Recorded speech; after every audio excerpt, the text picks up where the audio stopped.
and 20. How did the people of Malta show extraordinary kindness, and what miracle did God perform through Paul? The people of Malta demonstrated extraordinary kindness to Paul and the survivors of the shipwreck. Despite being foreign-speaking islanders, they warmly welcomed the drenched and shivering strangers by lighting a fire to help them get warm, despite the cold and rain. This simple act of hospitality highlighted their compassion and willingness to assist those in need. Amidst this kindness, a remarkable event took place. Paul, eager to contribute to the group's welfare, gathered sticks to keep the fire burning. As he added the wood, a venomous viper, disturbed by the heat, latched onto his hand and bit him. The local people immediately assumed this was divine retribution, expecting him to swell up or die.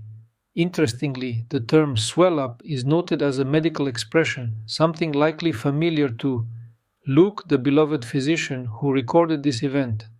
However, Paul shook off the snake into the fire and suffered no harm. This miraculous protection demonstrated Jehovah's power and confirmed Paul's role as a servant of God. It served as a testimony to the islanders of Jehovah's protective hand over his faithful servant, defying natural expectations and showcasing divine intervention. 21 part. A. What are some examples of exactness or accuracy that we find in this portion of Luke's account? Luke shows striking precision in several details. He identifies Publius with the official title, the principal man of the island, a designation that modern inscriptions on Malta confirm was used of the chief Roman authority there. He also pinpoints the duration of hospitality, 3 days, and with a physician's eye, diagnoses Publius's father's ailment as fever and dysentery, an exact medical description rather than a vague reference to illness. Such touches attest to Luke's careful, eyewitness-level accuracy. 21. Parted B. What miracles did Paul perform, and with what effect on the Maltese people?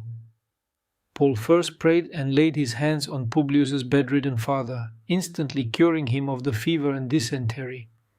News of this miracle spread quickly, and the islanders brought their other sick relatives and friends to Paul. He healed these as well. The result was profound gratitude. The Maltese honored Paul and his companions with many gifts, ensuring all their needs were met before the travelers continued their journey. 22. Part A. How has one professor praised Luke's account of the voyage to Rome?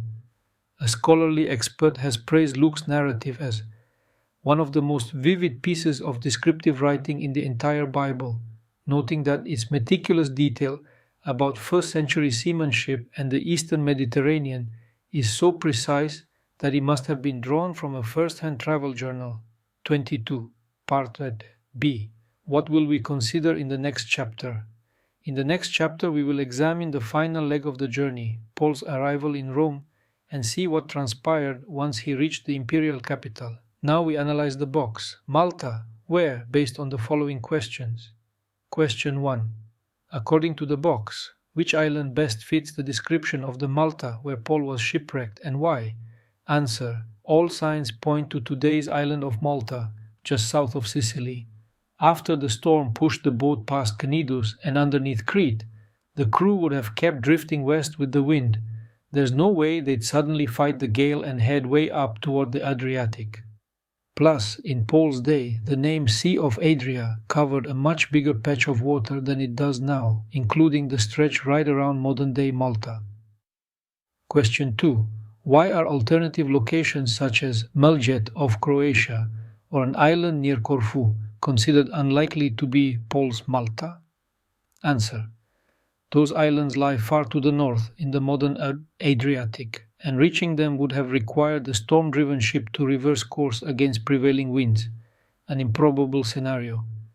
While Acts uses the Greek name Melite and mentions the Sea of Adria, the text clarifies that in Paul's era, that term encompassed a much larger area than today's Adriatic, including the Ionian Sea and waters near Sicily. Thus, geographical and meteorological factors both favor the island of Malta south of Sicily over sites like Millet or Corfu.